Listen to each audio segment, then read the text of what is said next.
আম তো আমরা সবাই খেতে ভালোবাসি, আর এই গরমে আম পোড়ার শরবত তো আমাদের খুবই একটি প্রিয় শরবত।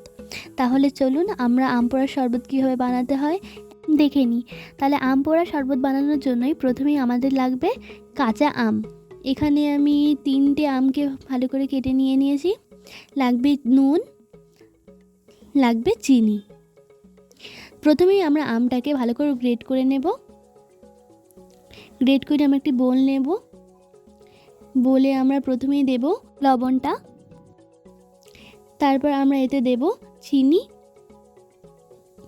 এখানে চিনির পরিমাণটা একটু বেশি হবে। এবার আমরা এর মধ্যে আমটা দিয়ে দেব। গ্রেট করা আমটা দিয়ে আমরা ভালো করে এটাকে মিশিয়ে নেব।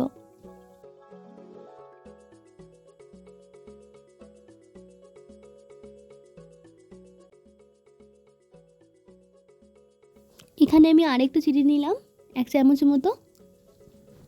এখানে আমি 1 গ্লাসের মতো এই শরবতটা তৈরি করছি। এবার আমি তো জল দিয়ে দেব। ওই 1 গ্লাস জলটা আমি বারে বারে একটু একটু করে দেব, আর এটাকে মিক্স করব।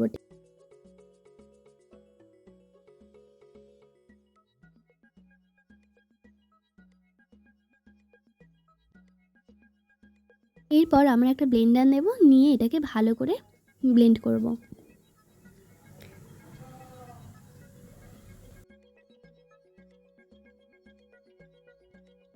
আবার এতে আমি আরেকটু জল দিলাম। এবার আমাদের পাল্পটা রেডি হয়ে এসছে। তাহলে চলুন এবার আমরা এটাকে সার্ভ করি। প্রথমে একটা গ্লাস নেব, আমরা তাতেই পাল্পটা দিয়ে দেব।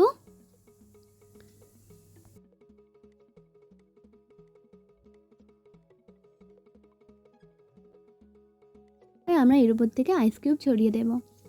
আমার এই রেসিপিটা আজকে আপনাদের কেমন লাগলো বলবেন অবশ্যই কমেন্ট করে।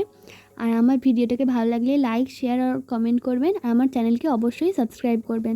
আজকের মতো এই অবধি, আসছি আবার আরেকটা নতুন কোনো ভিডিও নিয়ে।